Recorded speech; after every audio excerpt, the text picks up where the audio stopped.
जय हिंद दोस्तों, स्वागत है आप सभी का आपके अपने परिवार द लॉजिकल साइंस में। मैं हूं आलोक सिंह आतिश और आज के इस वीडियो सेशन में हम लोग डिस्कस करने वाले हैं group D 2018 shift wise science question discussion में 25 सितंबर के सेकंड शिफ्ट में पूछे गए सभी क्वेश्चन की। साथ ही आपकी जानकारी के लिए बताना चाहूँगा कि आज के इस सेशन का जो भी क्वेश्चन है उसका PDF आपको कहाँ मिलेगा। यह हमारे टेलीग्राम ग्रुप से मिल जाएगा, जिसका लिंक मैंने नीचे डिस्क्रिप्शन में डाल दिया है, आप वहाँ से जा करके ले सकते हैं। बहरहाल आइए अपने सेशन की शुरुआत करते हैं और चलते हैं पहले क्वेश्चन की तरफ। आपका जो पहला क्वेश्चन है आज के इस सेशन का, क्वेश्चन नंबर 1, क्या पूछा जा रहा है आपसे पूछा जा रहा है कि सोडियम कार्बोनेट का आणविक द्रव्यमान डैश होता है। ऑप्शन दिया हुआ है 104, दूसरा ऑप्शन है 105, तीसरा ऑप्शन है 115 और चौथा ऑप्शन है 106। आपसे क्वेश्चन करा जा रहा है कि सोडियम कार्बोनेट का आणविक द्रव्यमान कितना होता है। मेरे मित्र, आप सबों को मालूम होगा कि सोडियम कार्बोनेट के लिए हम लोग फार्मूला क्या लिखते हैं, Na2CO3 लिखते हैं। और आपसे पूछा जा रहा है कि इस Na2CO3 का आणविक द्रव्यमान कितना होगा। मतलब क्या हुआ कि आपको Na2CO3 का क्या निकालना है। आप कहेंगे गुरुजी अनुभार निकालना है। क्या निकालना है? अनुभार, जिसको हम लोग क्या कहते हैं, मॉलिक्यूलर वेट कहते हैं। और मॉलिक्यूलर वेट हम लोग कैसे निकालते हैं? आप कहेंगे कि गुरुजी इस यौगिक में जितने भी तत्व हैं उन सभी के परमाणु भार को अगर हम लोग जोड़ देंगे तो क्या निकल जाएगा, इस यौगिक का अनुभार निकल जाएगा। ध्यान दीजिएगा, यहाँ पे क्या है आपका, तो Na2CO3 है। मतलब ये हुआ, यहाँ पे सोडियम के 2 परमाणु हैं, कार्बन के 1 परमाणु है और ऑक्सीजन के 3 परमाणु हैं। मेरे मित्र, आप सबों को मालूम है कि सोडियम के 1 परमाणु का द्रव्यमान कितना होता है। आप कहते हैं कि गुरुजी 23 होता है। यहाँ पे कितना है सर? 2 है। तो यहाँ पे हम लोग क्या करेंगे, 23 गुना 2 लिखेंगे। ध्यान दीजिएगा, फिर हम लोग क्या करेंगे, प्लस साइन देंगे। और यहाँ पे क्या है, कार्बन है। और कार्बन के 1 परमाणु का द्रव्यमान कितना होता है? आप कहेंगे 12। तो यहाँ पे हम लोग 12 लिखेंगे। और साथ ही यहाँ पे O3 है, मतलब ऑक्सीजन के 3 परमाणु हैं। और ऑक्सीजन के 1 परमाणु का द्रव्यमान कितना होता है? आप कहते हैं सर 16 होता है। चूंकि यहाँ पे 3 है तो हम लोग क्या लिखेंगे, 16 गुना 3 लिखेंगे। मेरे मित्र, जब हम लोग इसको सॉल्व करेंगे तो क्या कहेंगे, आप कहेंगे कि गुरुजी ये 23 दूना 46 हो जाएगा, प्लस 12 होगा और 16 तिया क्या होगा, आप कहेंगे 48। जब आप इसको जोड़ेंगे तो 8 2 10 6 16 हो जाएगा। आपके पास कितना बच जाएगा, 1 4 1 5 4 9 और 1 कितना हो जाएगा, 10। यानी कि आपसे जो क्वेश्चन करा जा रहा है कि Na2CO3 यानी कि सोडियम कार्बोनेट का आणविक द्रव्यमान कितना होगा, आप कहेंगे 106 होगा। या अगर आपसे क्वेश्चन पूछा जाता कि सोडियम कार्बोनेट का अनुभार कितना होगा, तब आप क्या कहते, 106 होगा। तो आप बताइए कि आपके इस क्वेश्चन का सही आंसर क्या हो जाएगा। आप सभी कहेंगे sir option number D is the right answer of this question. उम्मीद करते हैं समझ पाए होंगे। चलते हैं अगले क्वेश्चन की तरफ। आपका जो अगला क्वेश्चन है, क्वेश्चन नंबर 2, बड़ा ही आसान सा सवाल। ये भी आपसे पूछा जा रहा है कि निम्नलिखित में से सही कथन का चयन करें। पहला ऑप्शन है स्कैंडियम सबसे हल्की धातु है। दूसरा ऑप्शन है हीलियम में आयनीकरण की क्षमता अधिकतम होती है। तीसरा ऑप्शन है कॉपर, सोना एवं आर्सेनिक मुद्रा धातुएं हैं, क्वाइनेज मेटल हैं। और चौथा ऑप्शन है स्कैंडियम, फ्रांसियम, फिर आपका मरकरी, गैलियम और ब्रोमीन तरल लिक्विड तत्व है। मेरे मित्र, आपसे क्वेश्चन करा जा रहा है कि आपके इन चारों ऑप्शन में से कौन सा ऑप्शन सही है। ध्यान दीजिएगा कि आपके पहले ऑप्शन में क्या कहा जा रहा है कि स्कैंडियम सबसे हल्की धातु है। आप क्या कहेंगे कि गुरुजी ये गलत है। कैसे? तो आप सबों को मालूम है कि जब हम लोग सबसे हल्की धातु की बात करते हैं तो हम लोग किसका नाम लेते हैं। आप सभी कहेंगे कि गुरुजी जो सबसे हल्की धातु होता है वो होता है लिथियम। क्या होता है? लिथियम। जबकि हमारे ऑप्शन में क्या कहा जा रहा है कि स्कैंडियम सबसे हल्की धातु है। तो ऑप्शन ए आपका क्या हो जाएगा, आप कहेंगे सर गलत हो जाएगा। आपका दूसरा ऑप्शन है कि हीलियम में आयनीकरण की क्षमता अधिकतम होती है। मेरे मित्र, जरा सा आप हमको ये बताओ कि जो आपका हीलियम है ये क्या है। आप कहेंगे कि गुरुजी ये तो अक्रिय गैस तत्व है। ये क्या है? अक्रिय गैस तत्व है। और ये आवर्त सारणी के किस वर्ग में पाया जाता है? तो आप कहेंगे सर वर्ग 18 में पाया जाता है। और वर्ग 18 में भी कहाँ पे? तो आप कहते हैं सर वर्ग 18 में ऊपर में ही पाया जाता है। और मेरे मित्र, मैंने आपको पीछे के सेशन में आयनीकरण क्षमता कैसे घटता और बढ़ता है आवर्त सारणी के किसी वर्ग और आवर्त में, ये चीज़ अच्छे से बताया है। आप सभी क्या कहते हैं कि गुरुजी जब हम लोग आयनीकरण क्षमता की बात करते हैं, जब हम लोग किसकी बात करते हैं, आयनीकरण क्षमता की, या इसी को हम लोग क्या बोलते हैं, तो आयनीकरण विभव बोलते हैं या आयनन विभव बोलते हैं। इंग्लिश में आयोनाइजेशन पोटेंशियल बोलते हैं। और हम सभी क्या कहते हैं कि गुरुजी आयनीकरण क्षमता का जो वैल्यू होता है, मान होता है, आवर्त सारणी के किसी वर्ग में ऊपर से नीचे आने पर, आवर्त सारणी के किसी वर्ग में ऊपर से नीचे आने पर क्या होता है, आप कहते हैं घटता है। क्या होता है, घटता है।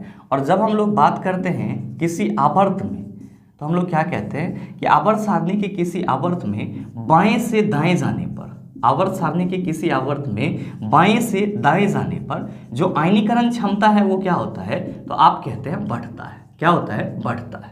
मेरे मित्र, इसका मतलब क्या हुआ, इसका मतलब ये हुआ कि आयनीकरण क्षमता की जब भी हम लोग बात करेंगे तो आवर्त सारणी के किसी भी वर्ग में जो ऊपर के तत्व होंगे उसका आयनीकरण क्षमता क्या होगा, तो गुरुजी नीचे के तत्वों से ज्यादा होगा। और जैसे जैसे किसी वर्ग में हम लोग नीचे आते चले जाएंगे, तत्वों की जो आयनीकरण क्षमता होगी वो क्या होगा, तो सर घटता चला जाएगा। और ठीक इसी तरह अगर हम लोग बात करें आवर्त में, तो आवर्त सारणी के किसी भी आवर्त में जो तत्व बाईं ओर होगा उसका आयनीकरण क्षमता क्या होगा, कम होगा। और जैसे जैसे हम लोग दाईं तरफ जाते जाएंगे आयनीकरण क्षमता तत्वों का क्या होगा, बढ़ता चला जाएगा। और फिर आप क्या कह रहे हो कि सर ये जो हीलियम है ये अक्रिय गैस है और वर्ग 18 के ऊपर में ही मौजूद रहता है। मतलब साफ है कि अगर हम लोग वर्ग 18 के तत्वों की बात करें तो हीलियम के बाद नियॉन आएगा, आर्गन आएगा, क्रिप्टन आएगा, जेनॉन आएगा और रेडॉन आएगा।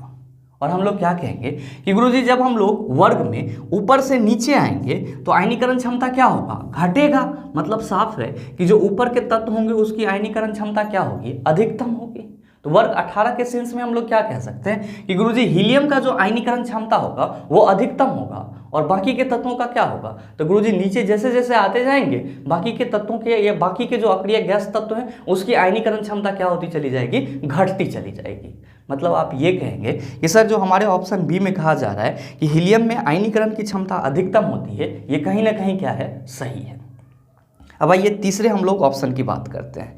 तीसरे ऑप्शन में है कि कॉपर, Au एवं As मुद्रा धातुएं। मेरे मित्र आप सभी ध्यान में रखेंगे कि मुद्रा धातुएं वैसे धातुओं को बोला जाता है जिसके सहायता से कॉइन बनाया जाता है, मुद्रा बनाया जाता है। और आप सबों को यहाँ पे ध्यान में रखना होगा स्टार मार्क दे करके कि कॉइन मेटल कौन कौन से हैं, कॉइन मेटल यानी कि मुद्रा धातुएं कौन कौन सी है, मुद्रा धातुएं कौन कौन सी है। तो आप सभी ध्यान में रखेंगे कि जो आपका कॉपर है और साथ ही साथ जो आपका सोना है और साथ ही साथ जो आपका सिल्वर यानी कि चांदी है, ये तीनों क्या कहलाते हैं, कॉइनेज मेटल कहलाते हैं या फिर हिंदी में मुद्रा धातुएं कहलाती है। आपके तीसरे ऑप्शन में क्या कहा जा रहा है कि कॉपर, Au एवं As मुद्रा धातु है। आप क्या कहेंगे कि गुरुजी As तो आर्सेनिक हो जाता है, तो यहाँ पे आपका ऑप्शन सी भी क्या हो जाएगा, आप कहेंगे गलत हो जाएगा, क्योंकि मुद्रा धातुएं तो तीन ही होती है। कौन कौन सा, कॉपर, Au मतलब सोना और Ag मतलब क्या, चांदी। ध्यान में रखिएगा कि सोना का लैटिन नेम क्या होता है, ऑरम, और चांदी का लैटिन नेम क्या होता है, अर्जेंटम। तो उसी के लैटिन नेम से इस दोनों का सिंबल आया है और इसीलिए सोना का सिंबल हम लोग Au लिखते हैं और चांदी के लिए सिंबल हम लोग क्या लिखते हैं, Ag लिखते हैं। मतलब क्या हुआ कि आपका तीसरा ऑप्शन भी गलत है। आपका चौथा ऑप्शन है Sc यानी कि स्कैंडियम, फ्रांसियम, मरकरी, गैलियम और ब्रोमीन तरल तत्व है। मेरे मित्र आप सभी क्या कहेंगे कि गुरुजी चौथे ऑप्शन में जो ब्रोमीन और मरकरी की बात की जा रही है, तो हम लोगों को अच्छे से मालूम है कि जो पारा होता है वो क्या है, तो तरल अवस्था में पाई जाने वाली धातु है। जबकि तरल अवस्था में पाए जाने वाले अधातु की बात करते हैं तो हम लोग किसका नाम लेते हैं, ब्रोमीन का नाम लेते हैं। लेकिन Hg और ब्रोमीन इस दोनों को छोड़ करके जो और तत्व दिए गए हैं ये तरल अवस्था में नहीं पाए जाते हैं। इवन आपका जो गैलियम है इसका मेल्टिंग पॉइंट ऑब्वियसली कम होता है, गलनांक बिंदु कम होता है, लेकिन ये तरल अवस्था में नहीं होता है। मतलब क्या हुआ कि अगर Hg और ब्रोमीन को छोड़ दिया जाए तो बाकी जो तत्व आपके ऑप्शन में दिए गए हैं वो तरल अवस्था में नहीं पाए जाते हैं। तो आप क्या कहेंगे कि गुरुजी कहीं ना कहीं हमारा चौथा ऑप्शन भी क्या हो जाएगा, गलत हो जाएगा। मतलब सही कौन है, तो सर सही सिर्फ और सिर्फ ऑप्शन नंबर बी है कि हीलियम की जो आयनीकरण क्षमता होती है वो क्या होती है, अधिकतम होती है। तो आप बताओ कि आपके इस क्वेश्चन का सही आंसर क्या होगा। आप सभी कहेंगे sir option number B is the right answer of this question. उम्मीद करते हैं समझ पाए होंगे। चलते हैं अगले क्वेश्चन की तरफ। आपका जो अगला क्वेश्चन है, क्वेश्चन नंबर 3, क्या पूछा जा रहा है आपसे पूछा जा रहा है कि पौधों में फ्लोएम का कार्य होता है। ऑप्शन दिया हुआ है खाद्यों का प्रवाह, दूसरा ऑप्शन है तने को सहारा प्रदान करना, तीसरा ऑप्शन है खनिजों का संचरण और चौथा ऑप्शन है जल का प्रवाह। बताइए न बनेगा, आसानी से बन जाएगा। आप सभी क्या कहेंगे कि गुरुजी हम सबों को मालूम है कि जब हम लोग पौधे के संवहन ऊतक के बारे में डिस्कस करते हैं, किसके बारे में सर? पौधे के संवहन ऊतक के बारे में, तो हम सभी क्या कहते हैं कि पौधे में जो संवहन ऊतक होते हैं वे दो प्रकार के होते हैं। कौन कौन सा? तो गुरुजी एक होता है जाइलम, एक क्या होता है? जाइलम, और दूसरा क्या होता है? तो आप कहते हैं कि गुरुजी दूसरा होता है फ्लोएम। और मेरे मित्र आप सभी क्या कहते हैं कि आप ही ने बताया है यहाँ पे ये क्या लिखा हुआ है? जाइलम लिखा हुआ है। और हम लोग क्या कहते हैं सर? जौ से जल होता है, जौ से क्या होता है? जल होता है, और जौ से क्या होता है? जाइलम होता है। तो पौधे के हर एक भाग में जल को पहुंचाने का कार्य किसका होता है? तो आप कहते हैं कि गुरुजी पौधे के हर एक भाग में जल को पहुंचाने का जो है काम वो जाइलम का होता है। और साथ ही हम लोग यहाँ पे क्या कहते हैं कि गुरुजी ये जो फ्लोएम है, यहाँ पे फॉ से फ्लोएम कहते हैं, और फॉ से हम लोग क्या कहते हैं? फूड कहते हैं। फूड बोले तो भोजन, और एकरे अगर हम लोग ठेठ भाषा में बोले तो क्या कहेंगे? आप कहेंगे कि गुरुजी एकरे हम लोग खाद्य पदार्थ भी कहेंगे। मतलब क्या हुआ कि पौधे के हर एक भाग में खाद्य पदार्थ या भोजन किसके द्वारा पहुंचाया जाता है? तो आप कहेंगे फ्लोएम के द्वारा पहुंचाया जाता है। तो भाई मेरे क्वेश्चन भी तो आपसे यही पूछा जा रहा है। आप सभी क्या कहेंगे कि गुरुजी हमारे इस क्वेश्चन का सही आंसर ऑप्शन नंबर ए हो जाएगा। और ऐसे आप सभी हमेशा ध्यान में रखेंगे, क्वेश्चन आपसे ये भी पूछा जा सकता है कि निम्नलिखित में से कौन से ऊतक पौधे के संवहन ऊतक कहलाते हैं? तो आप क्या कहेंगे? जाइलम और फ्लोएम जो है वो पौधे के संवहन ऊतक कहलाते हैं। जहाँ पे जाइलम का कार्य क्या होता है? तो गुरुजी ये जल को पौधे के हर एक भाग में पहुंचाता है, और फ्लोएम का कार्य क्या होता है? तो आप कहेंगे ये भोजन को पौधे के हर एक भाग में पहुंचाता है, या फिर आप कह सकते हैं खाद्य पदार्थ को पौधे के हर एक भाग में पहुंचाता है। मेरे मित्र ध्यान में रखिएगा, फ्लोएम का एक और कार्य होता है, ये हार्मोन को भी क्या करता है? तो पौधे के हर एक भाग में पहुंचाता है। तो आप सभी यहाँ पे स्टार मार्क देकर के ये भी लिख लेंगे कि हार्मोन को भी पौधे के हर एक भाग में, पौधे के हर एक भाग में पहुंचाता है। ये भी आपके लिए जरूरी है। हो सकता है कि अगर आपके एग्जाम में ये क्वेश्चन पूछ दिया जाए कि निम्नलिखित में से पौधे का कौन सा संवहन ऊतक भोजन और हार्मोन को पौधे के हर एक भाग में पहुंचाता है, तो आप कहेंगे फ्लोएम। उम्मीद करते हैं समझ पाए होंगे। चलते हैं अगले क्वेश्चन की तरफ। आपका जो अगला क्वेश्चन है, क्वेश्चन नंबर 4, बड़ा ही आसान सा सवाल आपसे पूछा जा रहा है कि डैश प्रकृति में विद्युत धनात्मक होती है। ऑप्शन दिया हुआ है धातुएं, अधातुएं, उपधातुएं, अर्धधातुएं। क्या होगा इसका आंसर? आपसे क्वेश्चन करा जा रहा है कि आपके इन चारों ऑप्शन में से कौन सा प्रकृति में विद्युत धनात्मक होती है। मेरे मित्र आप सभी क्या कहते हैं कि गुरुजी अगर हम लोग मेटल की बात करते हैं तो इसी को हम लोग क्या कहते हैं? धातु कहते हैं। और जितने भी मेटल होते हैं इसमें हमेशा किस चीज़ की प्रवृत्ति होती है? तो आप कहते हैं कि गुरुजी मेटल में इलेक्ट्रॉन को लॉस करने की प्रवृत्ति होती है। मेटल में क्या होती है? तो इलेक्ट्रॉन को लॉस करने की प्रवृत्ति होती है। यानी कि जो भी धातुएं होती है वो हमेशा इलेक्ट्रॉन को त्याग करने की प्रवृत्ति रखती है। और जब हम लोग बात करते हैं किसकी? नॉन मेटल की। किसकी बात करते हैं? नॉन मेटल की, यानी कि अधातु की। तो हम सभी क्या कहते हैं कि गुरुजी अधातु में इलेक्ट्रॉन को गेन करने की प्रवृत्ति होती है, यानी कि ग्रहण करने की प्रवृत्ति होती है। इसमें क्या होती है? तो इलेक्ट्रॉन को गेन करने की प्रवृत्ति होती है, यानी कि हम कह सकते हैं ग्रहण करने की प्रवृत्ति होती है। और इसमें कहीं से कोई भी शक नहीं है कि आप सबों को ये चीज़ मालूम न हो कि कोई भी चीज़ या कोई भी पदार्थ जो इलेक्ट्रॉन को लॉस करता है वो क्या बनाता है? आप कहेंगे पॉजिटिव आयन। और जो इलेक्ट्रॉन को गेन करता है यानी कि ग्रहण करता है वो क्या बनाता है? आप कहेंगे निगेटिव आयन। मतलब साफ है कि जो धातु होती है इसका प्रकृति हमेशा क्या होता है? आप कहेंगे गुरुजी धनात्मक होता है। क्या होता है? धनात्मक होता है। और जो आपका अधातु होता है इसका जो प्रकृति होता है वो हमेशा क्या होता है? आप कहेंगे ऋणात्मक होता है। और मेरे मित्र अगर आपसे क्वेश्चन ये पूछा जाए कि धातुओं की प्रवृत्ति हमेशा धनात्मक होती है किस वजह से, तो आप कहेंगे इलेक्ट्रॉन को लॉस करने की प्रवृत्ति की वजह से जो मेटल होते हैं उसकी प्रकृति हमेशा पॉजिटिव होती है। और धातुओं की प्रवृत्ति या प्रकृति ऋणात्मक होती है किसके कारण? तो आप कहेंगे इलेक्ट्रॉन को गेन करने के कारण, या इलेक्ट्रॉन को गेन करने की प्रवृत्ति होने के कारण जितने भी अधातु होते हैं उसकी प्रकृति कैसी होती है? ऋणात्मक होती है।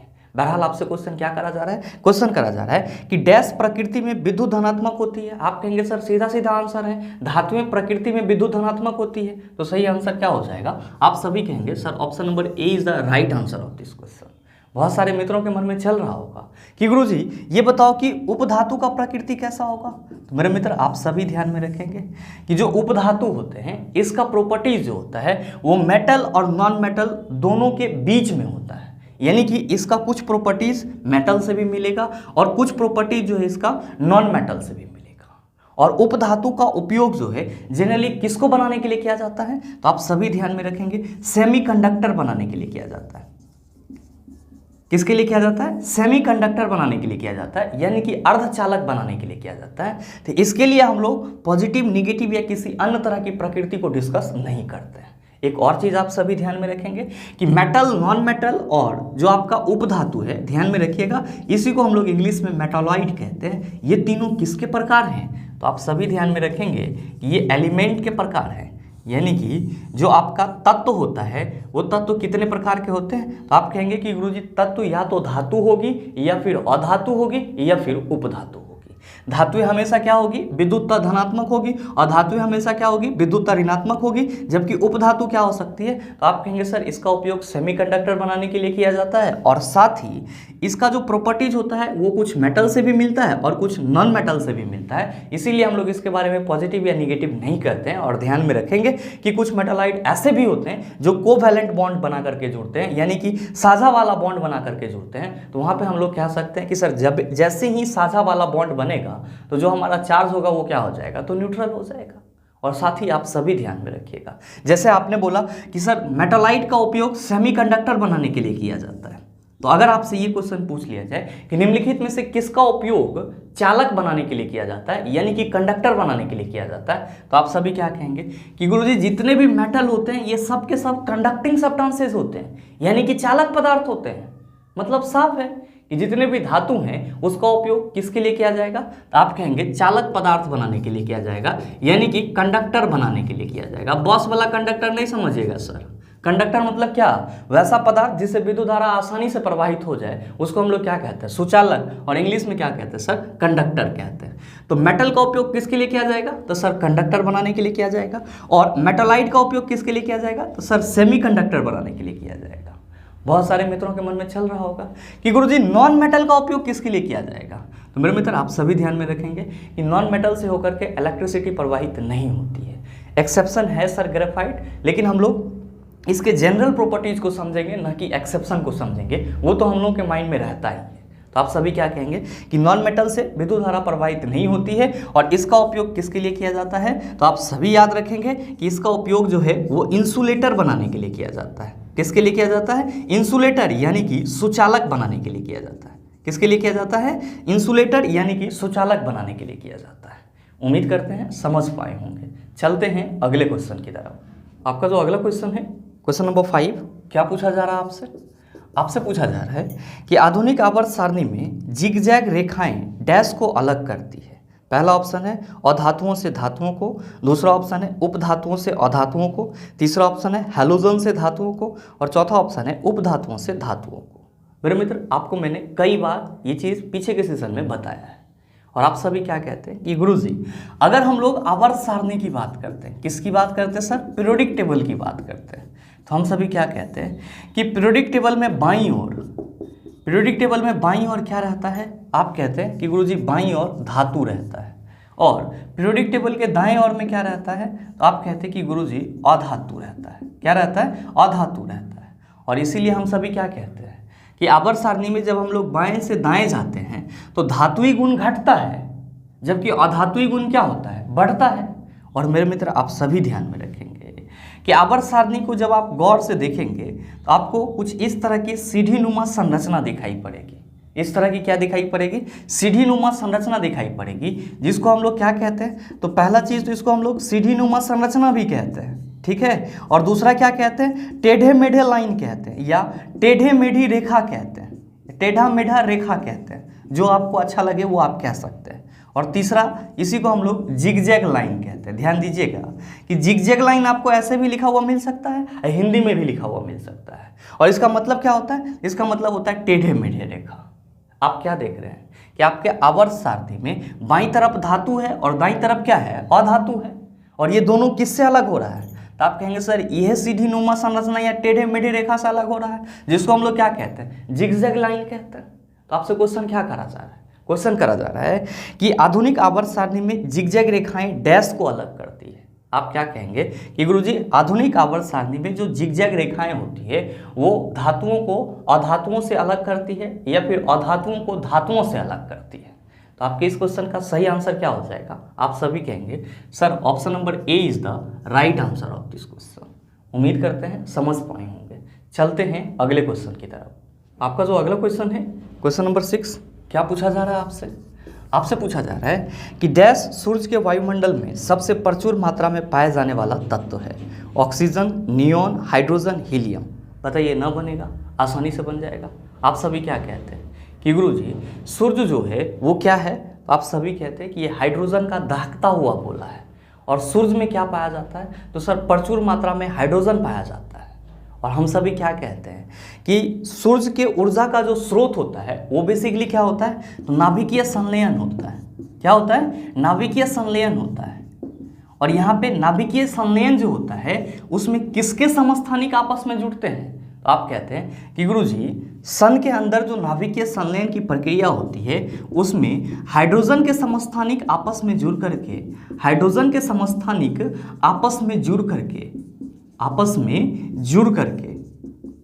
क्या करते हैं, तो सर हीलियम बनाते हैं। क्या बनाते हैं, हीलियम बनाते हैं। और जब हाइड्रोजन के समस्थानिक आपस में जुड़ करके हीलियम बनाते हैं तो इस जुड़ने के क्रम में क्या होता है, बहुत ज़्यादा मात्रा में ऊर्जा निष्कासित होती है। और उसी ऊर्जा को हम लोग सौर ऊर्जा के रूप में क्या करते हैं, प्रेफर करते हैं या फिर रेफर करते हैं। आपसे क्वेश्चन क्या करा जा रहा है, क्वेश्चन करा जा रहा है कि डैश सूर्य के वायुमंडल में सबसे प्रचुर मात्रा में पाया जाने वाला तत्व है। पहला चीज आपने बोला कि सूर्य जो है वो हाइड्रोजन गैस का दहकता हुआ गोला है। फिर आपने क्या कहा कि सौर ऊर्जा का जो मेनली सोर्स होता है वो उसके नाभिक में क्या होता है, तो सर नाभिकीय संलयन हो रहा होता है। नाभिकीय संलयन में क्या होता है, तो गुरुजी हाइड्रोजन के समस्थानिक आपस में जुड़ करके हीलियम का निर्माण करते हैं। और इस दौरान क्या होता है, बहुत ज्यादा मात्रा में ऊर्जा का निष्कासन होता है। मतलब साफ है, कुल मिला के हम ये कह सकते हैं कि सूर्य में कौन से तत्वों का प्रचुर मात्रा है, आप कहेंगे हाइड्रोजन का। तो हाइड्रोजन आपके किस ऑप्शन में है, आप कहेंगे सर तीसरे ऑप्शन में है। तो बिल्कुल आपके इस क्वेश्चन का सही आंसर क्या हो जाएगा, ऑप्शन नंबर सी हो जाएगा। उम्मीद करते हैं समझ पाए होंगे। चलते हैं अगले क्वेश्चन की तरफ। आपका जो अगला क्वेश्चन है क्वेश्चन नंबर 7, बड़ा ही हलवा टाइप सवाल। आपसे पूछा जा रहा है कि द्रव्यमान गुना त्वरण इक्वल टू व्हाट।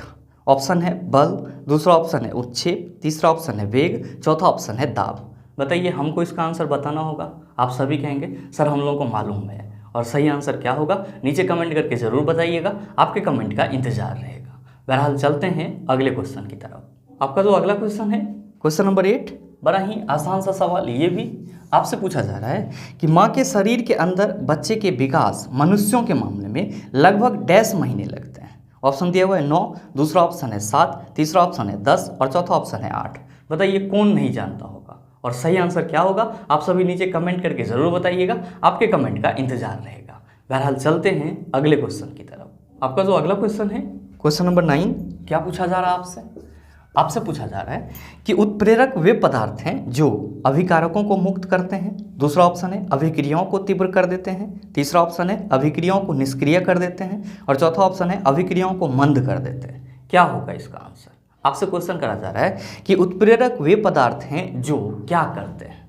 आप कहेंगे सर ये बताओ ये उत्प्रेरक होता क्या है। तो मेरे मित्र आप सभी ध्यान में रखेंगे कि उत्प्रेरक को हम लोग इंग्लिश में क्या कहते हैं, इसी को हम लोग इंग्लिश में कैटलिस्ट कहते हैं। क्या कहते हैं, कैटलिस्ट कहते हैं।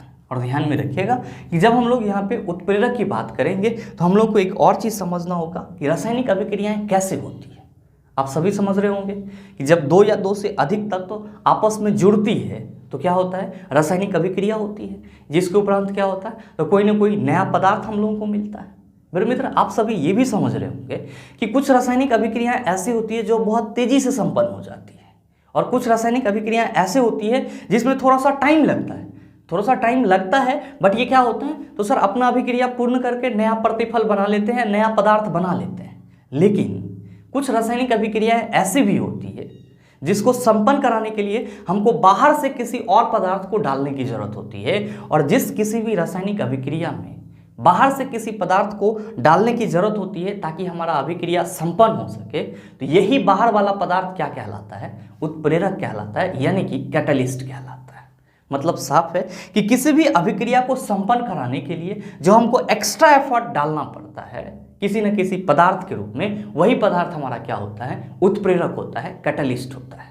तो मतलब साफ है कि किसी रासायनिक अभिक्रिया को संपन्न कराने के लिए बाहर से जो पदार्थ डाला जाता है वही पदार्थ हमारा क्या होता है? उत्प्रेरक होता है, कैटलिस्ट होता है। अब सवाल ये है कि sir what are the function of catalyst? Catalyst का फंक्शन क्या होता है और इसका सटीक डेफिनेशन क्या लिख सकते हैं? ये तो समझने वाली बात हो गई कि किसी भी रासायनिक अभिक्रिया में बाहर से कोई पदार्थ डालेंगे उस अभिक्रिया को संपन्न कराने के लिए, तो वो हमारा उत्प्रेरक कहलाएगा। बट उत्प्रेरक का कार्य क्या होता है? तो मेरे मित्र आप सभी ध्यान में रखेंगे कि उत्प्रेरक क्या करता है? रासायनिक अभिक्रिया के गति को तीव्र कर देता है, यानी कि बढ़ा देता है। और आप सभी बड़े ही आराम से कह सकते हैं, क्या कह सकते हैं? आप सभी कह सकते हैं कि वैसा पदार्थ जो रासायनिक अभिक्रिया को तीव्र कर देता है, रासायनिक अभिक्रिया को तीव्र कर देता है, क्या कहलाता है? आप कहेंगे गुरुजी उत्प्रेरक कहलाता है, यानी कि कैटलिस्ट कहलाता है। सिंपल शब्दों में आप ये भी कह सकते हैं वैसा पदार्थ जो रासायनिक अभिक्रिया की जो प्रोसेस होती है उसको बदल देती है, उसको हम लोग उत्प्रेरक कहते हैं। आप ये भी कह सकते हैं, लेकिन सटीक रूप से आप ये भी कह सकते हैं वैसा पदार्थ जो रासायनिक अभिक्रिया को तीव्र कर देता है, यानी कि रासायनिक अभिक्रिया की जो गति होती है उसको बढ़ा देता है, उसको हम लोग क्या कहते हैं? उत्प्रेरक कहते हैं, यानी कि कैटलिस्ट कहते हैं। मेरे मित्र आप सभी यहाँ पे ये भी ध्यान में रखेंगे कि उत्प्रेरक जो है वो रासायनिक अभिक्रिया की गति को सिर्फ बढ़ाता है। किसी भी रासायनिक अभिक्रिया में उत्प्रेरक पार्टिसिपेट नहीं करता है, उत्प्रेरक भाग नहीं लेता है। तो आपको यहाँ पे ये चीज़ भी ध्यान में रखना होगा क्या कि उत्प्रेरक जो है ये रासायनिक अभिक्रिया में भाग नहीं लेता है। उत्प्रेरक रासायनिक अभिक्रिया में भाग नहीं लेता है, रासायनिक अभिक्रिया में भाग नहीं लेता है। आपको ये चीज़ भी अपने माइंड में रखना होगा। तो आपसे जो क्वेश्चन करा जा रहा है कि उत्प्रेरक वे पदार्थ होते हैं जो, पहला ऑप्शन है अभिकारकों को मुक्त करते हैं। अभिकारकों को अगर मुक्त कर देंगे तो फिर अभिक्रिया नहीं होगी। आप क्या कहेंगे? सर पहला ऑप्शन तो हमारा गलत हो जाएगा। दूसरा ऑप्शन है कि अभिक्रियाओं को तीव्र कर देते हैं। आप कहेंगे सर इसी बेस पे तो आपने इसका डेफिनेशन बताया, इसका मतलब ये हुआ कि हमारा दूसरा ऑप्शन क्या है? सही है। आपका तीसरा ऑप्शन है अभिक्रियाओं को निष्क्रिय कर देते हैं। जब ये अभिक्रिया को इनेक्टिव कर देगा और अभिक्रिया हमारा होगा ही नहीं तो उत्प्रेरक का फिर कोई मायने रहेगा? आप कहेंगे बिल्कुल नहीं रहेगा, यानी कि तीसरा ऑप्शन भी क्या है सर? गलत है। चौथा ऑप्शन है अभिक्रियाओं को मंद कर देते हैं। कुछ एक केसेस में ये करते हैं, लेकिन इवेंचुअली हम लोग क्या कहते हैं, प्रायः क्या कहते हैं कि सर उत्प्रेरक जो होते हैं वे रासायनिक अभिक्रिया को तीव्र कर देता है, यानी कि रासायनिक अभिक्रिया होने की जो गति होती है उसको बढ़ा देता है। तो सबसे सटीक क्या होगा कि उत्प्रेरक वे पदार्थ होते हैं जो रासायनिक अभिक्रिया को क्या कर देते हैं, तीव्र कर देते हैं। तो सही आंसर क्या हो जाएगा? आप सभी कहेंगे sir option number B is the right answer of this question.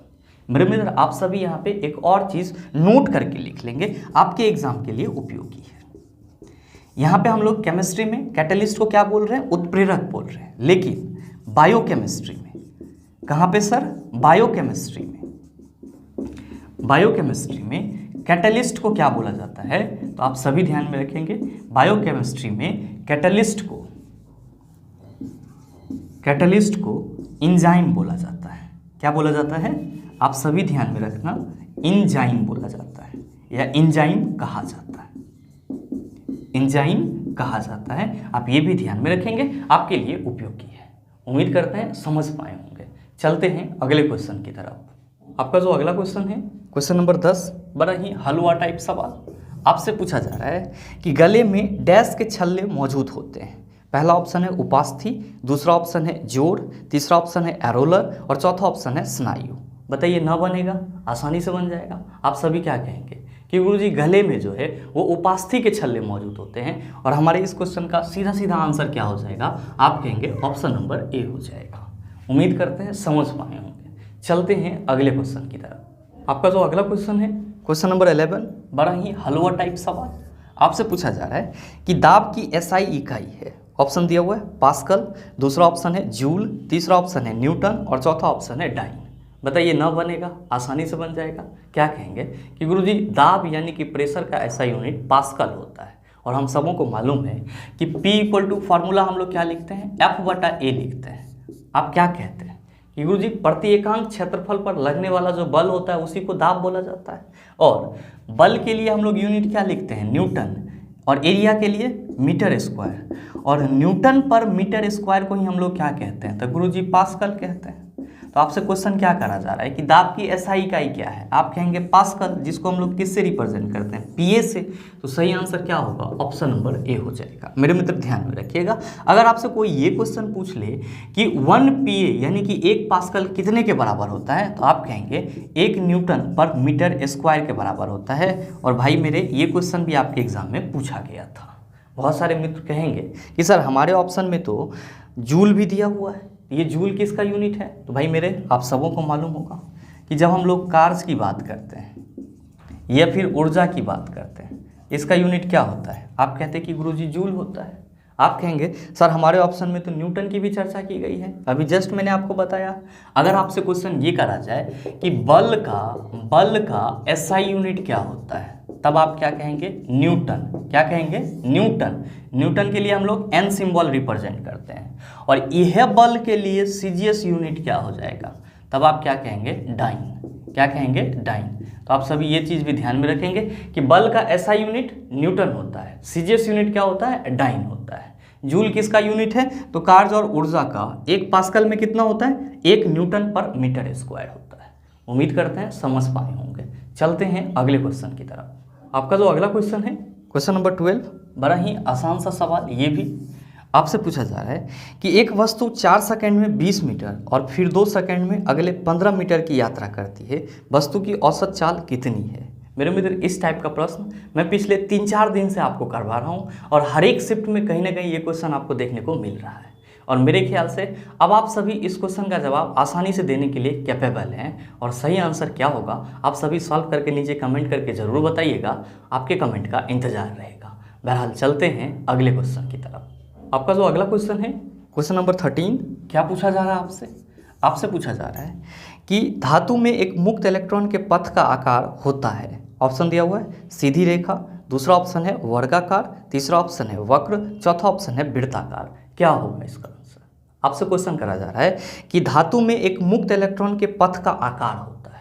आप सभी क्या कहते हैं कि गुरुजी जितने भी मेटल होते हैं, जितने भी धातु होते हैं, सभी में क्या होता है, फ्री इलेक्ट्रॉन होता है, और इसी फ्री इलेक्ट्रॉन के मौजूदगी के चलते जितने भी धातु होते हैं वे क्या कहलाते हैं, चालक पदार्थ कहलाते हैं। मेरे मित्र आप सभी ध्यान में रखेंगे कि फ्री इलेक्ट्रॉन को क्या बोला जाता है, इसी को मुक्त इलेक्ट्रॉन बोला जाता है। अच्छा, इसको मुक्त इलेक्ट्रॉन क्यों बोलते हैं, इसको मुक्त इलेक्ट्रॉन इसलिए बोलते हैं क्योंकि ये जो है ये मेटल के सरफेस में, सतह में क्या करते रहते हैं, तो सर घूमते रहते हैं, या आप कह सकते हो चक्कर लगाते रहते हैं। अब सवाल ये है कि किसी भी मेटल के अंदर जो ये फ्री इलेक्ट्रॉन मूव करेगा, क्या वो सीधी रेखा में मूव करेगा या फिर वृत्ताकार मार्ग में मूव करेगा, ये कैसे मूव करेगा। तो मेरे मित्र ध्यान में रखेंगे कि अगर ये आपका कोई मेटल है, ये आपका क्या है, कोई एक मेटल है, ठीक है, एक कोई धातु का टुकड़ा है, तो जाहिर सी बात है कि इसमें भी क्या होगा, आप कहेंगे सर फ्री इलेक्ट्रॉन होगा, मुक्त इलेक्ट्रॉन होगा, और ये जो इलेक्ट्रॉन मूव करेगा इसका कोई निश्चित डायरेक्शन नहीं होता है। ये कभी इधर भी जा सकता है, कभी इधर भी जा सकता है, कभी इधर भी जा सकता है, कभी इधर भी जा सकता है। मतलब आप कह सकते हो कि इसके मुक्त इलेक्ट्रॉन का जो गमन करने का या इसके सतह में जाने का जो रास्ता होगा वो कैसा होगा, आप कह सकते हैं कि वक्र होगा। कैसा होगा, वक्र होगा। क्यों, क्योंकि ये फिक्स नहीं होता है। और ध्यान में रखिएगा यहाँ पे तो आपके ऑप्शन में वक्र दिया हुआ है और साथ ही साथ क्या दिया हुआ है, सीधी रेखा, वर्गाकार, वृत्ताकार। तो आपने यहाँ पे तो वक्र बोल दिया, लेकिन ये जो मूवमेंट आप देख रहे हैं एक्चुअली ये किसका उदाहरण है, रैंडम मोशन का, यादृच्छिक गति का। और किसी भी मेटल के अंदर जो इलेक्ट्रॉन होते हैं वो रेंडमली इधर से उधर मूव करते रहते हैं। रेंडमली मूव करने का मतलब क्या हुआ कि उसका कोई डायरेक्शन ही फिक्स नहीं होता है। मतलब साफ है कि मेटल के अंदर जो फ्री इलेक्ट्रॉन होते हैं वो जो मूव करते हैं और उसके गमन का जो रास्ता होता है वो कैसा होता है, तो आप कह सकते हैं कि सर वक्र होता है। तो आपके इस क्वेश्चन का सही आंसर क्या हो जाएगा, आप कहेंगे सर ऑप्शन सी में वक्र दिया हुआ है, इसलिए हमारा सही आंसर ऑप्शन नंबर सी हो जाएगा। उम्मीद करते हैं समझ पाए होंगे। चलते हैं अगले क्वेश्चन की तरफ। आपका जो अगला क्वेश्चन है, क्वेश्चन नंबर 14, क्या पूछा जा रहा है आपसे? आपसे पूछा जा रहा है कि डैश उत्तक मृत कोशिकाओं के संयोजन से बना होता है। पहला ऑप्शन है पेरेनकाइमा, दूसरा ऑप्शन है एरेनकाइमा, तीसरा ऑप्शन है एस्केलेनकाइमा और चौथा ऑप्शन है कॉलेनकाइमा। बताइए ना बनेगा? मैंने आपको कई बार बताया है। आप सभी क्या कहते हैं कि गुरुजी जब हम लोग डिस्कस करते हैं किसके बारे में? पेरेनकाइमा के बारे में, इसको हम लोग हिंदी में क्या कहते हैं? आप कहेंगे कि गुरुजी इसी को हम लोग हिंदी में मृदुत्तक कहते हैं। और जब हम लोग डिस्कस करते हैं कॉलेनकाइमा के बारे में, इसको हम लोग क्या कहते हैं कि गुरुजी कॉलेनकाइमा को हम लोग हिंदी में स्थूल कोण उत्तक कहते हैं। क्या कहते हैं? स्थूल कोण उत्तक कहते हैं। और जब हम लोग बात करते हैं किसकी? एस्केलेनकाइमा की। किसकी बात करते हैं? एस्केलेनकाइमा की। इसको हम लोग हिंदी में क्या कहते हैं? दृढ़ उत्तक कहते हैं। क्या कहते हैं? दृढ़ उत्तक कहते हैं। और आप सभी को मैंने कई बार बताया है कि पेरेनकाइमा और कॉलेनकाइमा की जो कोशिकाएं होती है, पेरेनकाइमा और कॉलेनकाइमा की जो आपका कॉलेन नहीं कहेंगे सर, कॉलेन कहेंगे। पेरेनकाइमा और कॉलेनकाइमा की जो कोशिकाएं होती है वो क्या होती है? जीवित होती है। क्या होती है? जीवित होती है। मतलब ये हुआ कि जो आपका मृदु उत्तक है और स्थूल कोण उत्तक है, ये दोनों ही उत्तक जीवित कोशिकाओं से मिलकर बना होता है। तो जाहिर सी बात है कि पेरेनकाइमा और कॉलेनकाइमा क्या होगा? आप कहेंगे जीवित उत्तक होगा। जबकि जो आपका एस्केलेनकाइमा होता है, इसकी जो कोशिकाएं होती है वो क्या होती है? तो इसकी कोशिकाएं मृत होती है। इसकी कोशिकाएं क्या होती है? मृत होती है, यानी कि डेड होती है। मतलब साफ है कि जो हमारा एस्केलेनकाइमा है ये किस प्रकार का उत्तक है? आप कहेंगे मृत उत्तक है। और आप सभी अब क्या कह सकते हैं कि गुरुजी पेरेनकाइमा और कॉलेनकाइमा जीवित उत्तक है, जबकि एस्केलेनकाइमा क्या है? मृत उत्तक है। आपसे क्वेश्चन क्या करा जा रहा है? क्वेश्चन करा जा रहा है कि डैश उत्तक मृत कोशिकाओं के संयोजन से बना होता है। आप कहेंगे सर ये तो पहले से ही क्लियर कर दिया आपने, तो सही आंसर क्या होगा? आप कहेंगे सर एस्केलेनकाइमा हमारे ऑप्शन सी में दिया हुआ है और इसीलिए हमारे इस क्वेश्चन का सही उत्तर जो है वो क्या हो जाएगा? ऑप्शन नंबर सी हो जाएगा। आप सबों के मन में चल रहा होगा कि गुरुजी ये बताओ कि हमारे जो दूसरे ऑप्शन में एरेनकाइमा लिखा हुआ है ये क्या होता है? इसके बारे में मैंने पीछे के सेशन में डिस्कस करा है, ऐसे मैं यहाँ पे भी डिस्कस कर दे रहा हूँ। आप सभी ध्यान में रखेंगे कि जब बात करी जाएगी एरेनकाइमा की, किसकी बात करी जाएगी चला? एरेनकाइमा की। इसको हम लोग शुद्ध हिंदी में क्या कहते हैं? इसको हम लोग शुद्ध हिंदी में वायुत्तक कहते हैं। क्या कहते हैं? वायुत्तक कहते हैं। आप सभी ध्यान में रखेंगे कि जल में जो तैरने वाले पौधे होते हैं उसमें कैविटीज पाई जाती है, गुहिकाएं पाई जाती है। और जल में तैरने वाले पौधे में जो कैविटीज पाई जाती है वो कैविटीज पेरेनकाइमा के बीच में होती है और इस प्रकार के पेरेनकाइमा को ही क्या बोला जाता है? एरेनकाइमा, यानी कि वायुत्तक बोला जाता है। तो आप सभी ये भी कह सकते हैं कि जलीय पौधे के पेरेनकाइमा के बीच में गुहिकाएं पाई जाती है और इस प्रकार के पेरेनकाइमा को क्या कहा जाता है? आप कहेंगे वायुत्तक या फिर एरेनकाइमा कहा जाता है।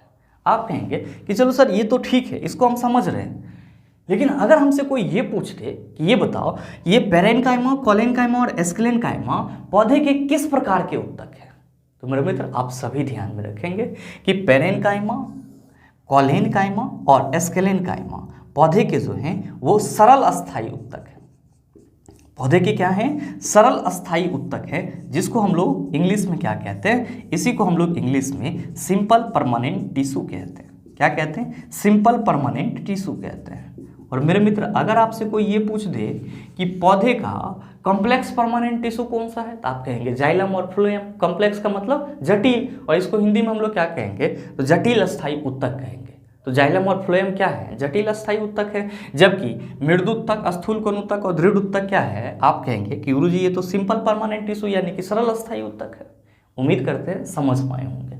चलते हैं अगले क्वेश्चन की तरफ। आपका जो अगला क्वेश्चन है क्वेश्चन नंबर 15, बड़ा ही हलवा टाइप सवाल आपसे पूछा जा रहा है कि निष्क्रिय विलयन का पीएच मान होता है। ऑप्शन दिया हुआ है 7, दूसरा ऑप्शन है 6, तीसरा ऑप्शन है 4, चौथा ऑप्शन है 5। बताइए ना बनेगा? आप सभी क्या कहेंगे कि गुरुजी हम सबों को मालूम है कि जब भी बात की जाएगी निष्क्रिय विलयन के पीएच मान की, निष्क्रिय विलयन के पीएच मान की, तो जो निष्क्रिय विलयन होगा इसका पीएच वैल्यू 7 होगा। साथ ही जब बात करी जाएगी अम्लीय विलयन के पीएच मान की, तो अम्लीय विलयन का जो पीएच मान होगा वो क्या होगा? आप कहेंगे 7 से कम होगा। क्या होगा, 7 से कम होगा। और जब बात करी जाएगी क्षारीय विलयन की, तो क्षारीय विलयन का जो pH वैल्यू होगा, क्षारीय विलयन का जो pH वैल्यू होगा, आप क्या कहेंगे कि गुरुजी 7 से ज़्यादा होगा। क्या होगा, 7 से ज़्यादा होगा। तो आप बताओ कि आपके इस क्वेश्चन का सही आंसर क्या हो जाएगा। आप सभी कहेंगे sir option number A is the right answer of this question. उम्मीद करते हैं समझ पाए होंगे। चलते हैं अगले क्वेश्चन की तरफ। आपका जो अगला क्वेश्चन है, क्वेश्चन नंबर 16, बड़ा ही हलवा टाइप सवाल ये भी, और कई बार मैंने आपको बताया भी है। आपसे पूछा जा रहा है कि द्रव्यमान और वेग का गुणनफल क्या कहलाता है।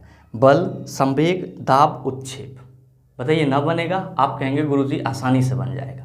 आसानी से बन जाएगा तो सही आंसर क्या होगा, नीचे कमेंट करके ज़रूर बताइएगा। आपके कमेंट का इंतजार रहेगा। बहरहाल चलते हैं अगले क्वेश्चन की तरफ। आपका जो अगला क्वेश्चन है, क्वेश्चन नंबर 17, बड़ा ही हलवा टाइप सवाल। आपसे पूछा जा रहा है कि जीवाश्मों के अध्ययन को क्या कहा जाता है। पूरा जैविक, जीवाश्म विज्ञान, वर्गीकरण, पूरा वनस्पति शास्त्र। आप क्या कहेंगे, जीवाश्म विज्ञान कहा जाता है। तो सीधे सीधे आंसर क्या हो जाएगा, आप कहिएगा option number B is the right answer of this question.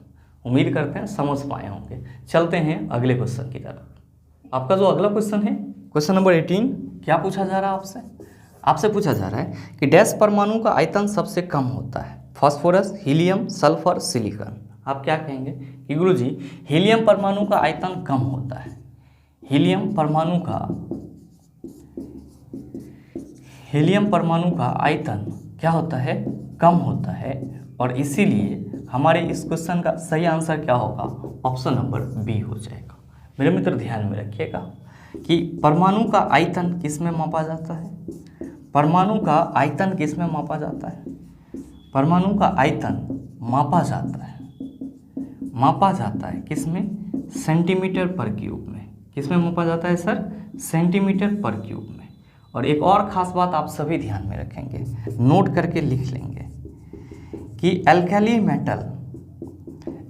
Metal यानी कि क्षारीय धातु या क्षारीय धातु का अपने अपने आवर्त में, क्षारीय धातु का अपने अपने आवर्त में परमाणु आयतन सबसे ज़्यादा होता है। परमाणु आयतन क्या होता है, सबसे ज़्यादा होता है। ये भी आपके लिए इम्पोर्टेंट है, आप सभी अपने माइंड में रखेंगे। क्या माइंड में रखेंगे कि जो आपका एल्कली मेटल है, क्षारीय धातु है, उसका जो परमाणु आयतन होता है उसके अलग अलग अपने आवर्त में अन्य तत्वों की अपेक्षा क्या होता है, ज़्यादा होता है। इसलिए मैंने यहाँ पे नोट करके क्या लिख दिया है कि एल्कली मेटल क्षारीय धातु का अपने अपने आवर्त में परमाणु आयतन सबसे ज़्यादा होता है। और ध्यान में रखिएगा कि हीलियम परमाणु का आयतन जो है वो क्या होता है, कम होता है। उम्मीद करते हैं समझ पाए होंगे। चलते हैं अगले क्वेश्चन की तरफ। आपका जो अगला क्वेश्चन है, क्वेश्चन नंबर 19, बड़ा ही हलवा टाइप सवाल। ये भी आपसे पूछा जा रहा है कि एक वस्तु 4 सेकंड में 21 मीटर और फिर 2 सेकंड में अगले 15 मीटर की यात्रा करती है। वस्तु की औसत चाल कितनी है। बताइए, ना बनेगा, आसानी से बन जाएगा। और इसको सॉल्व करके सही आंसर नीचे कमेंट करके ज़रूर बताइएगा। आपके कमेंट का इंतजार रहेगा। चलते हैं अगले क्वेश्चन की तरफ। आपका जो अगला क्वेश्चन है, क्वेश्चन नंबर 20, क्या पूछा जा रहा है आपसे। आपसे पूछा जा रहा है कि डैश में ध्वनि की गति सबसे तेज होती है। ऑप्शन दिया हुआ है पानी, दूसरा ऑप्शन है केरोसिन तेल, तीसरा ऑप्शन है स्टील, चौथा ऑप्शन है वायु। आपसे क्वेश्चन करा जा रहा है कि आपके इन चारों ऑप्शन में से किस में ध्वनि की गति सबसे तेज होती है। मेरे मित्र, आप सभी क्या कहते हैं कि गुरुजी जब हम लोग ध्वनि की गति की बात करते हैं, जब हम लोग किसकी बात करते हैं, ध्वनि की गति की बात करते हैं, तो हम लोग क्या कहते हैं कि ध्वनि की गति ठोस में अधिकतम होती है। ठोस में क्या होती है, अधिकतम होती है। अच्छा, लगभग कितना अधिकतम मानते हैं, तो हम लोग 5000 मीटर पर सेकेंड मानते हैं। और फिर क्या कहते हैं कि गुरुजी ध्वनि की जो गति होती है द्रव में, वो क्या होती है, तो ठोस से कम होती है। ठोस से कम होती है। और हम लोग द्रव में ध्वनि की गति लगभग कितना लेते हैं, आप कहते हैं कि गुरुजी 1500 मीटर पर सेकेंड लेते हैं। और जब हम लोग गैस की बात करते हैं, हम सभी क्या कहते हैं कि गुरुजी गैस में ध्वनि की गति क्या होती है, सबसे कम होती है।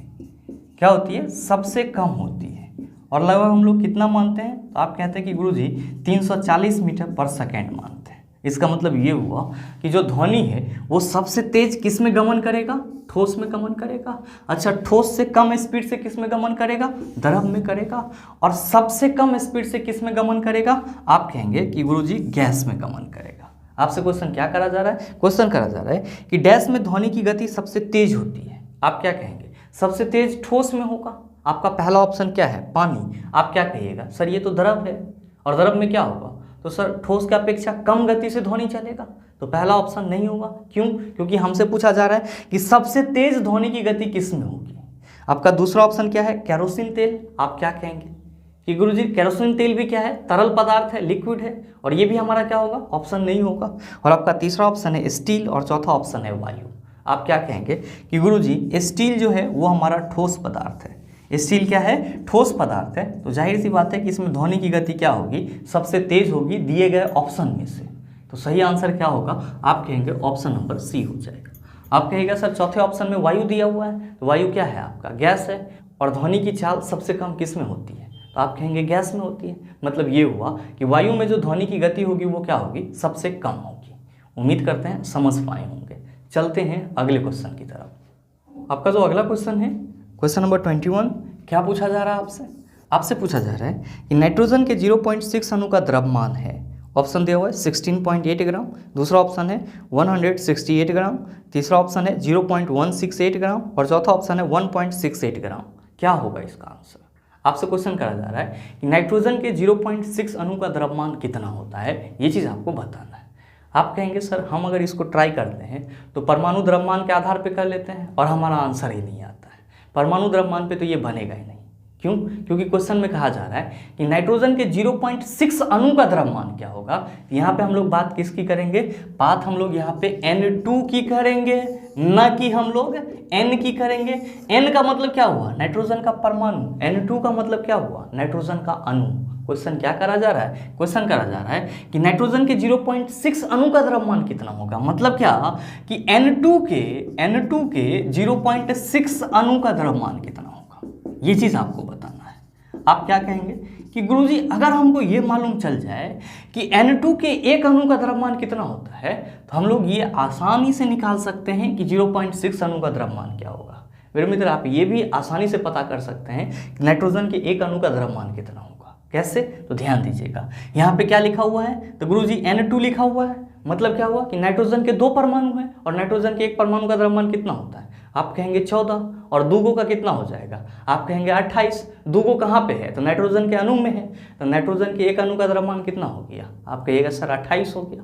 तो भाई मेरे, आप सभी यहाँ पे लिख सकते हैं क्या, चूंकि N2 के एक अणु का द्रव्यमान, N2 के एक अणु का द्रव्यमान इक्वल टू 28 ग्राम, इसीलिए N2 के 0.6 अणु का द्रव्यमान, 0.6 अणु का द्रव्यमान क्या हो जाएगा चला। आप कहेंगे सर अब काहे पूछ रहे हैं, एकरा और एकरा गुना कर दीजिए, आंसर आ जाएगा। तो ले 28 गुना 0.6, पॉइंट हटा देंगे, नीचे आपका क्या हो जाएगा, तो गुरुजी 10 हो जाएगा।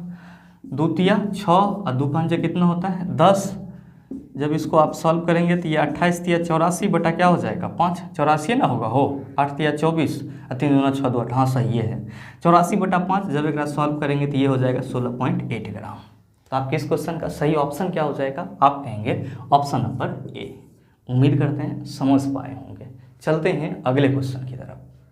आपका जो अगला क्वेश्चन है, क्वेश्चन नंबर 22, बड़ा ही आसान सा सवाल।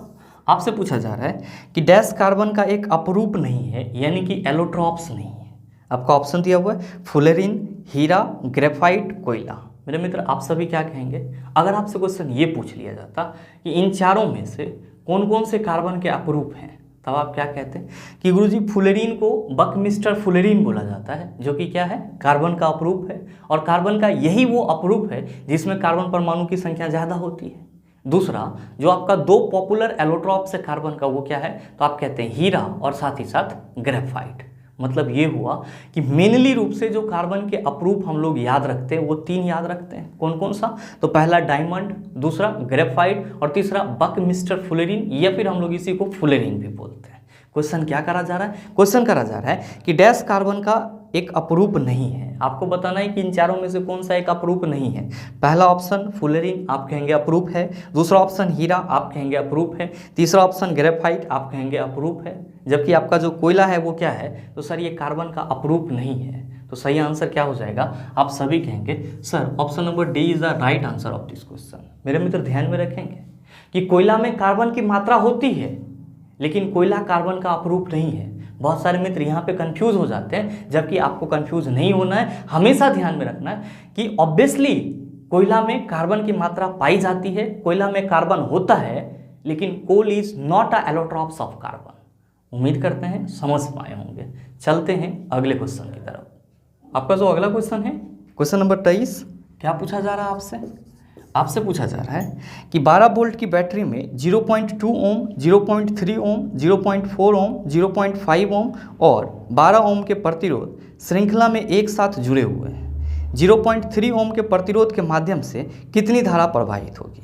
ऑप्शन दिया हुआ है 0.795 एम्पियर, दूसरा ऑप्शन है 0.895 एम्पियर, तीसरा ऑप्शन है 0.798 एम्पियर और आपका चौथा ऑप्शन है 0.879 एम्पियर। बताइए क्या होगा इसका आंसर? आपसे क्वेश्चन करा जा रहा है कि 12 वोल्ट बैटरी के साथ कुछ प्रतिरोध हैं जो श्रृंखला में एक साथ जुड़े हुए हैं। तो आपसे ये पूछा जा रहा है कि 0.3 ओम के प्रतिरोध के माध्यम से कितनी धारा प्रवाहित होगी। आप कहेंगे सर इतना सारा प्रतिरोध जुटा हुआ है, इसमें हम कैसे पता करेंगे कि 0.3 ओम के प्रतिरोध से कितना धारा बहेगी? मेरे मित्र आसानी से पता कर सकते हैं। बस आपके पास क्या होना चाहिए? कंसेप्ट होना चाहिए। ध्यान दीजिएगा कि जो हमारे क्वेश्चन में डाटा दिया हुआ है उसके अनुसार हम लोग पहले एक सर्किट तैयार कर लेते हैं। कौन सा सर्किट? तो आपके क्वेश्चन में कहा जा रहा है कि 12 वोल्ट बैटरी के साथ कुछ प्रतिरोध जुड़े हुए हैं जिसका अलग अलग वैल्यू दिया हुआ है और सारे प्रतिरोध श्रृंखला में जुड़े हुए हैं। तो हम लोग यहाँ पे क्या करते हैं, एक डायग्राम बनाते हैं। जैसे मान लेते हैं कि ये हमारा क्या है, तो सर ये हमारा बैटरी है। क्या है? बैटरी है। और इस बैटरी से क्या है, तो सर टोटल प्रतिरोध जो है वो 5 है हमारे क्वेश्चन में। तो इसको हम लोग 5 प्रतिरोध को इस तरह से कुछ लगा देते हैं ताकि हमको चीज़ें स्पष्ट रूप से और अच्छे से समझ में आए। 1 2 3 4 और ये हो जाएगा चला 5वां प्रतिरोध। ठीक है, बैटरी में सिर्फ हमने यहाँ पे इस सर्किट में बैटरी लगाया है, स्विच वगैरह नहीं लगाया, बाकी आप समझ लेना।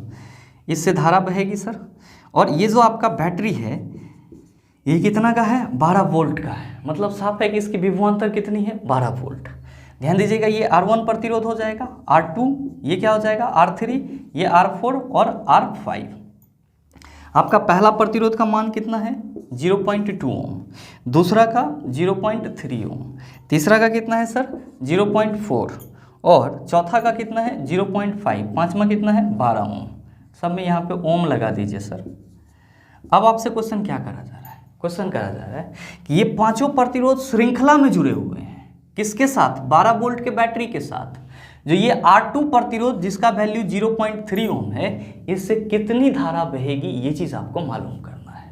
मेरे मित्र आप सभी क्या कहेंगे कि गुरुजी चूंकि सारे प्रतिरोध यहाँ पे सीरीज में हैं, श्रृंखला में हैं, इसीलिए इससे क्या होगा? तो सर समान धारा बहेगी। इससे क्या होगा? आप कहेंगे समान धारा बहेगी। और हम सबों ने कई बार अच्छे से समझा है इस चीज़ को कि अगर प्रतिरोध श्रृंखला में जुटे हुए रहते हैं तो उन सभी प्रतिरोध से क्या होती है? समान धारा बहती है। मतलब साफ है कि जितना धारा 0.2 ओम के प्रतिरोध से बहेगी उतना ही धारा 0.3 ओम के प्रतिरोध से बहेगी, उतना ही 0.4 ओम के प्रतिरोध से बहेगी और उतना ही 0.5 ओम के प्रतिरोध से बहेगी और उतना ही क्या होगा? तो सर 12 ओम के प्रतिरोध से बहेगी।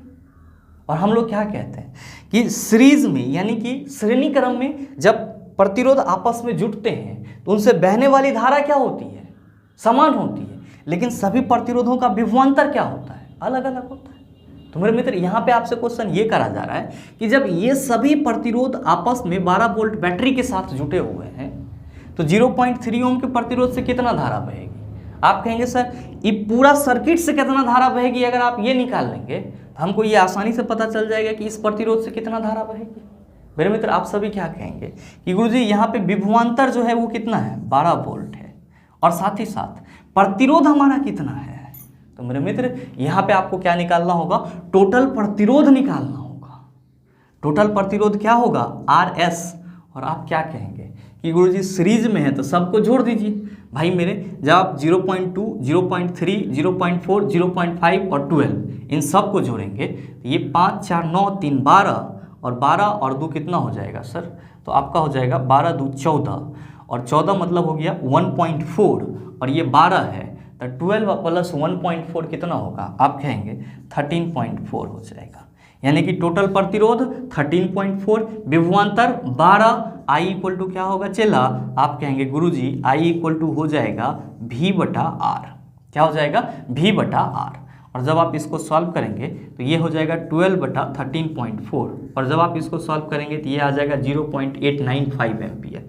मतलब ये हुआ कि ये पूरे श्रृंखला में जितने भी प्रतिरोध जुटे हुए हैं सबसे विद्युत धारा 0.895 एम्पियर बहेगी। तो जाहिर सी बात है कि किसी एक प्रतिरोध से भी कितना धारा बह रही होगी? तो सर इतना ही धारा बह रही होगी।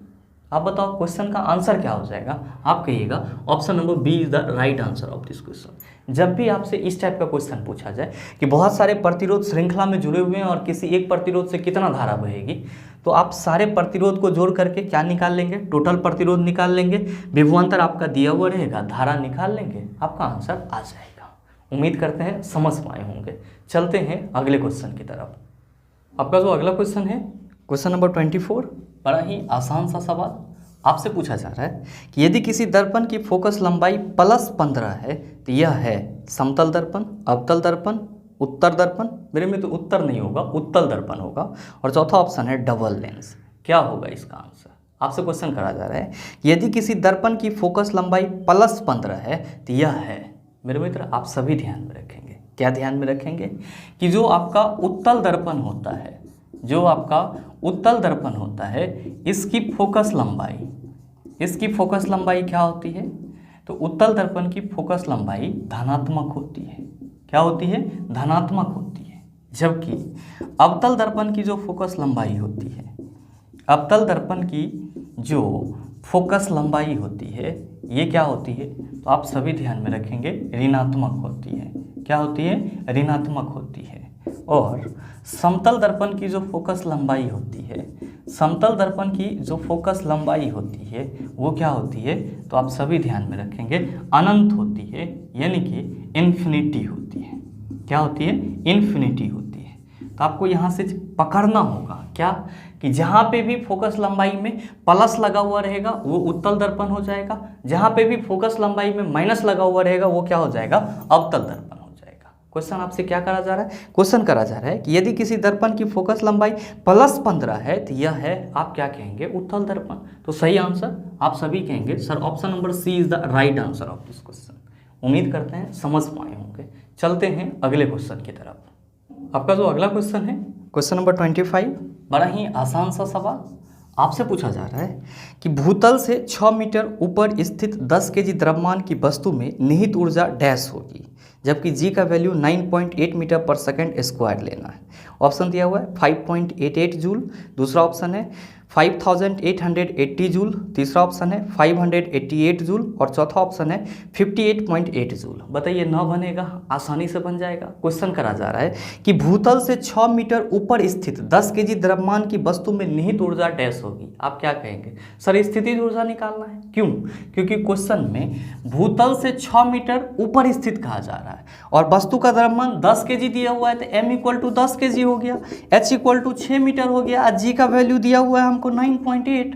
हम लोग को मालूम है कि ऊपर में जो वस्तु की ऊर्जा होगी या वस्तु में जो निहित ऊर्जा होगी वो mgh के बराबर होगी, स्थितिज ऊर्जा के बराबर होगी। तो हम लोग क्या करते हैं, m के जगह 10 रख देते हैं, g के जगह 9.8 रख देते हैं और h के जगह 6 मीटर रख देते हैं। पॉइंट हटाएंगे तो सर नीचे 10 आ जाएगा, ये और ये कैंसिल हो जाएगा। 8 छः के 48, 9 छः के 54, 4 कितना हो जाएगा? 58। यानी कि जो आपका वस्तु भूतल से 6 मीटर की ऊंचाई पर रखा हुआ है उसमें निहित ऊर्जा कितनी होगी? सर 588 जूल हो जाएगी। तो आप देख लीजिए कि 588 जूल आपके किस ऑप्शन में? आप कहेंगे सर ऑप्शन नंबर सी में है। तो आपके इस क्वेश्चन का सही आंसर क्या हो जाएगा? ऑप्शन नंबर सी हो जाएगा। मेरे मित्र उम्मीद करते हैं यहाँ तक के जितने भी क्वेश्चन थे उन सभी को आप आसानी से समझ पाए होंगे।